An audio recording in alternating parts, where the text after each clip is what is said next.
Hello students, मैं हूं आपका किशोर सर और यह है आपका अपना चैनल न्यूक्लियर केम फोरम। इसके पहले के वीडियोस में हमने कुछ बेसिक डेफिनेशंस को पढ़े थे एंथैल्पी चेंज के। उसमें सॉल्यूशन था, न्यूट्रलाइजेशन था, वगैरह वगैरह वगैरह। तो वो जो टॉपिक हमने कवर किए थे वो कंप्लीट थर्मोडायनामिक्स का पोर्शन था। आज के इस वीडियो से हम जो आगे में टॉपिक पढ़ेंगे ये थर्मो केमिस्ट्री का पोर्शन है। आप ऐसा कह सकते हैं कि थर्मोडायनामिक्स का सेकेंड हाफ इस वीडियो से स्टार्ट होगा। तो आज की इस वीडियो को स्टार्ट करने के पहले मैं आपको कुछ बातें बता दूं। पहली ये कि वीडियोस को अपलोड करने के लिए मुझे पता है काफ़ी लेट हो रहा है, बट इसके पीछे एक बहुत बड़ा रीज़न है एंड दैट इज़ मेरा जो लुम्बर वर्टिब्रा है L5 और S1, इसके बीच की जो स्लिप डिस्क है ना, उसमें एन्युलर टीयर आ गया है, यानी स्लिप डिस्क होने की वजह से वो साइटिका का प्रॉब्लम स्टार्ट हुआ है। तो साइटिका का प्रॉब्लम स्टार्ट होने की वजह से मैं स्टैंडिंग पोजीशन पे ज़्यादा देर खड़ा नहीं रह सकता, तो उस वजह से मैं वीडियो नहीं बना पा रहा हूँ।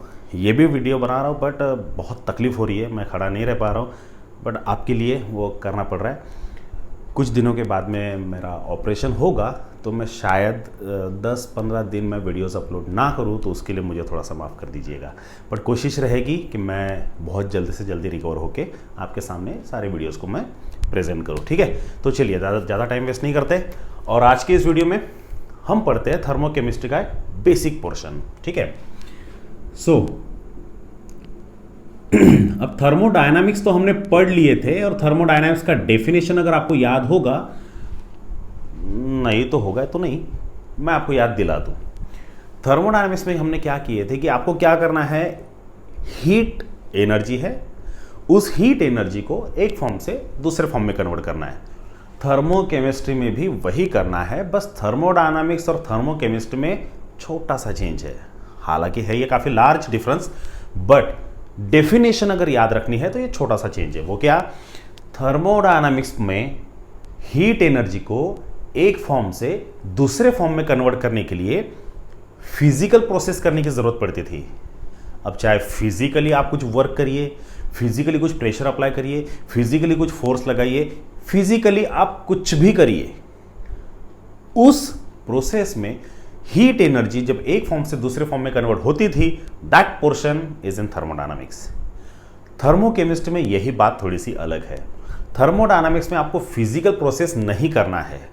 मान लीजिए आपने दो रिएक्टेंट को रिएक्ट करवाए और वो रिएक्टेंट से जो प्रोडक्ट मिला, तो रिएक्टेंट और प्रोडक्ट में हीट एनर्जी में क्या चेंजेस हुए, क्या डिफरेंस तैयार हुआ, क्या कन्वर्जन हुआ, वो केमिकल प्रोसेस से होने वाले हीट एनर्जी का inter conversion, that is thermochemistry. समझ में आया? सिंपल है। फिजिकल प्रोसेस से होने वाले हीट एनर्जी का inter conversion thermodynamics, chemical process से होने वाले हीट एनर्जी का इंटर कन्वर्जन थर्मोकेमिस्ट्री। इतना डिफरेंस है, ज़्यादा नहीं, ठीक है। अभी देखिए तो डेफिनेशन कैसा लिखेंगे हम इसका, it is a branch of not chemistry, thermodynamics. Thermochemistry ये थर्मोडायनामिक्स की ब्रांच है, उसका पोर्शन है छोटा सा। So thermochemistry is a branch of thermodynamics which deals with the study of interconversion of heat energy from one form to another form during various chemical processes। बहुत आसान है, ड्यूरिंग वेरियस केमिकल प्रोसेसेस। आपने ये word लगा दिया, thermochemistry का definition हो गया। ड्यूरिंग फिजिकल प्रोसेसेस बोल दिया, थर्मोडायनामिक्स का डेफिनेशन हो गया। समझ में आया ना? ठीक है। अब थर्मोकेमिस्ट्री में कुछ बेसिक डिटेल्स पढ़ने के पहले मैं, यानी जो भी टॉपिक्स अभी कवर करेंगे हम, चाहे वो हेजियस लॉ हो, बॉर्न एंथैल्पी हो, या फिर वो बहुत सारे आएंगे, अभी रैंडमनेस आएगा, डिसऑर्डर आएगा, वगैरह वगैरह वगैरह, वो पढ़ने के पहले मैं आपको कुछ बातें बताना चाहता हूं। उसमें से सबसे पहला है थर्मोडायनामिक स्टेट। अब ये थर्मोडायनामिक स्टेट यानी क्या होता है कि आपके पास में अगर कोई केमिकल रिएक्शन हो, उस केमिकल रिएक्शन में जो आप रिएक्टेंट लेते हैं और जो प्रोडक्ट लेते हैं, उन रिएक्टेंट और प्रोडक्ट को प्रॉपर वे से उनके फिजिकल स्टेट को रिप्रेजेंट करना। अच्छे से सुनिए। मान के चलिए मैं एक रिएक्शन लिख रहा हूं, C+O2 gives you CO2, है ना? C+O2 gives you CO2। अब C+O2 gives you CO2 ये बहुत ही कॉमन, एकदम यानी अच्छी रिएक्शन नहीं है ये। क्यों? क्योंकि इसको हमने मेंशन नहीं किया है कि कार्बन कौन सी स्टेट में है। कार्बन होता है सॉलिड स्टेट में, ऑक्सीजन होता है गैसियस स्टेट में, और इससे जो प्रोडक्ट मिलता है वो होता है गैसियस स्टेट में। तो जब आप ये सॉलिड, लिक्विड, गैस, एक्वस, इनको जब आप रिप्रेजेंट करते हैं एब्रीविएटेड फॉर्म में, शॉर्ट फॉर्म में, तो इस सॉलिड, गैस इनको कहते हैं हम थर्मोडायनामिक स्टेट। क्लियर हुआ? ठीक है। दूसरा होता है थर्मोकेमिकल इक्वेशन। अब थर्मोकेमिकल इक्वेशन यानी क्या? थर्मोकेमिकल इक्वेशन में 4 चीजों को ना आपको कंसिडर करना है। सबसे पहला, रिएक्टेंट प्रोडक्ट सही तरीके से लिखना है, उसमें गलतियां नहीं होनी चाहिए। दूसरा, नंबर ऑफ मोल्स प्रॉपर तरीके से लिखना है, रिएक्शन को बैलेंस करके। तीसरा, फिजिकल स्टेट्स को मेंटेन करना है। और चौथा, रिएक्शन होते वक्त उस रिएक्शन से हीट एनर्जी रिलीज्ड हुई या हीट एनर्जी को एब्सॉर्ब किया गया, यह आपको मेंशन करना है राइट हैंड साइड में। ठीक है? तो जब आप ये प्रॉपर तरीके से करते हैं, डेल्टा एच इधर में, अब जैसे ये रिएक्शन कंबशन रिएक्शन है तो निगेटिव आएगा डेल्टा एच, है ना, अब वो वैल्यू कुछ भी हो। तो जब आप इस रिएक्शन को, अभी देखिए मैंने प्रॉपर तरीके से बैलेंस किया है, यानी C solid plus O2 1 mole it will gives you 1 mole of CO2। तो ये है आपका प्रॉपर थर्मोकेमिकल इक्वेशन। तो प्रॉपर थर्मोकेमिकल इक्वेशन उसे कहते हैं, या फिर thermodynamic state, thermochemical equation, thermodynamic state, thermochemical equation, इसे तब कहा जाता है जब कोई बैलेंस रिएक्शन डेल्टा एच के वैल्यू के साथ में, प्रॉपर फिजिकल स्टेट के साथ में, स्टैंडर्ड कंडीशन में हो। 298 kelvin, 1 atmospheric pressure, 1 atmospheric pressure की जगह 1 बार का भी प्रेशर ले सकते हैं आप, है ना। ये देखिए, ये ना थ्योरी पोर्शन नहीं पढ़ रहे हम, ये बेसिक कॉन्सेप्ट्स पढ़ रहे हैं। ये इसलिए पढ़ रहे हैं ताकि आगे के टॉपिक्स अपने, है ना, आसानी से समझ में आए। ये थ्योरी में बहुत रेयरली पूछा जाएगा, पूछने के चांसेस तो ना के बराबर ही है। तो बस आपको याद इसलिए रखना है, जो इसके बाद में टॉपिक पढ़ेंगे उसमें गलतियां ना हो, इसलिए बेसिक्स पढ़ा रहा हूं मैं आपको। अब ये हो गया थर्मोडायनामिक स्टेट और थर्मोकेमिकल इक्वेशन। अब उसके बाद में आता है स्टैंडर्ड स्टेट। अब स्टैंडर्ड स्टेट किसे कहेंगे? जैसे आपने स्टैंडर्ड स्टेट कहा या फिर स्टैंडर्ड ये वर्ड आ गया ना, तो यहां पर 3 चीजें। नंबर 1 कि अगर कोई भी सब्सटेंस उसकी नेचुरल स्टेट में है, क्या कहा मैंने? कोई भी सब्सटेंस अगर उसकी नेचुरल स्टेट में है, उसे कहते हैं हम स्टैंडर्ड स्टेट।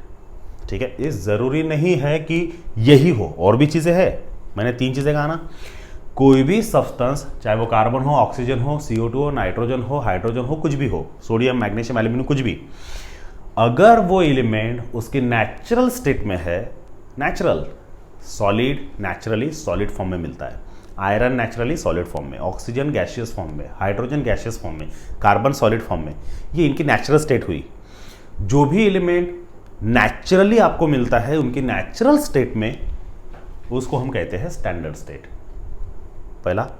दूसरा, स्टैंडर्ड स्टेट में एलिमेंट को तब कंसीडर किया जाता है जब वो 1 एटमॉस्फेरिक प्रेशर में हो, है ना।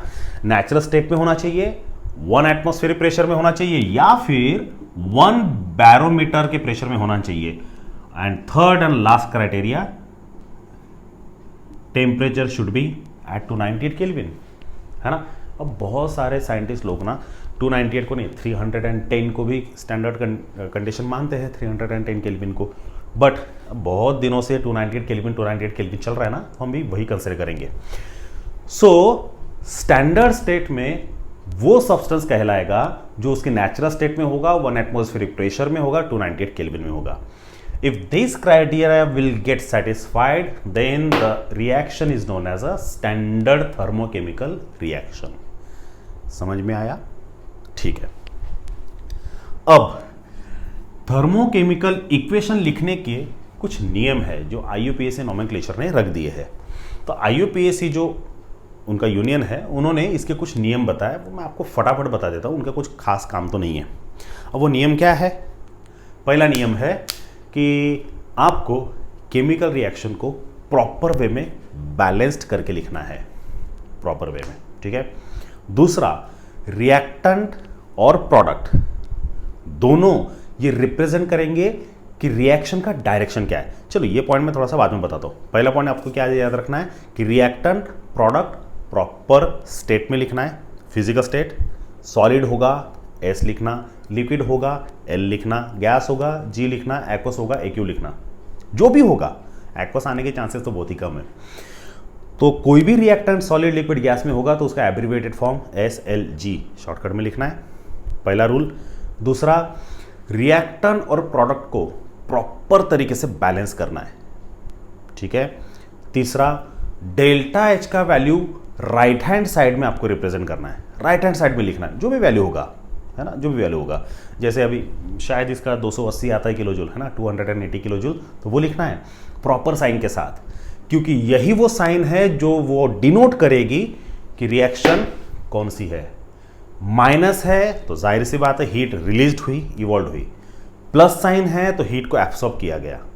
तो थर्मोकेमिकल इक्वेशंस ये रिप्रेजेंट किए जाते हैं डेल्टा H की वैल्यूज से, एंथैल्पी चेंज, है ना, ठीक है। चौथा और सबसे आखिरी, नंबर ऑफ मोल्स लिखते वक्त रिएक्टेंट और प्रोडक्ट दोनों बैलेंस्ड होने चाहिए, ठीक है तो काफी आसान। अब फॉर एग्जांपल मान के चलिए हम एग्जांपल लेते हैं C6H12O6। अब इसका हम ऑक्सीडेशन कर रहे हैं, है ना, ग्लूकोज है ये, है ना, मोलर मास कितना 180 ग्राम। सोल्यूशन एंड क्वालिटेटिव प्रॉपर्टी में पढ़े थे हम। अब ग्लूकोज का जब आप ऑक्सीडेशन करेंगे तो क्या मिलेगा आपको, मैंने आपको कहा था इसके पहले हीट ऑफ कंबशन में, याद है, any organic compounds on combustion always gives CO2 and H2O। अब ये ऑर्गेनिक कंपाउंड है ना, तो क्या मिलेगा CO2 प्लस H2O। अब ये रिएक्शन ऐसा लिखने से बैलेंस्ड है क्या, नहीं। सबसे पहला तो आपने फिजिकल स्टेट नहीं लिखा इसका, तो ग्लूकोज है सॉलिड फॉर्म में, ऑक्सीजन है गैसियस फॉर्म में, कार्बन डाइऑक्साइड है गैसियस फॉर्म में एंड H2 है लिक्विड फॉर्म में, ठीक है। तो पहला रूल आपने सेटिस्फाई किया।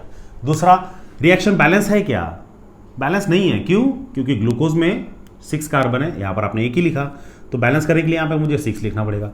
हाइड्रोजन 12 है, यहां पर 2 है, तो मुझे बैलेंस करने के लिए कितना लिखना पड़ेगा 6, है ना, 6 2 12 दैट इज 6। अब टोटल ऑक्सीजन गिनिए जरा, 6 2 12 प्लस 6, 12 प्लस 6 18, और यहाँ पर क्या लिखना होगा 9, है ना। एक बार कर लेते हैं, 6 2 12, 12 प्लस 6 18, 9 2 18। ये है प्रॉपर बैलेंस्ड इक्वेशन। बट ये थर्मोकेमिकल इक्वेशन नहीं हुआ, क्यों, क्योंकि आपने डेल्टा H का वैल्यू रिप्रेजेंट नहीं किया। अब यहाँ पर जगह नहीं थी इसलिए मैंने नीचे लिखा, नहीं तो आपको साइड में लिखना है। और इसका डेल्टा H का वैल्यू कितना आता है पता है क्या, मुझे याद है 2808 समथिंग है कुछ, है ना, किलो जूल, माइनस साइन में, क्यों, ऑक्सीडेशन हुआ। अब जाके ये प्रॉपर तरीके से थर्मोकेमिकल इक्वेशन हुआ, क्यों, रिएक्शन बैलेंस्ड है, रिएक्टेंट प्रोडक्ट को प्रॉपर ढंग से लिखा गया है, नंबर ऑफ मोल्स को रिप्रेजेंट किए गए हैं, फिजिकल स्टेट को एब्रीविएटेड फॉर्म में लिखा गया है, और डेल्टा H का वैल्यू भी राइट हैंड साइड में साइन के साथ में लिखा है। अगर आपने ये डेल्टा H का वैल्यू माइनस की जगह प्लस लिख दिया ना, रिएक्शन रिवर्स हो जाएगी। तो रिएक्शन फॉरवर्ड करना, रिवर्स करना, ये साइन डिसाइड करता है, वैल्यू नहीं। समझ में आया स्टूडेंट? तो ये है तुम्हारा थर्मोकेमिकल इक्वेशन बनाने के कुछ रूल्स। अब ये हो गया तुम्हारा थर्मोकेमिस्ट्री का एक बेसिक पोर्शन। ये बेसिक पोर्शन को अच्छे से पढ़िए।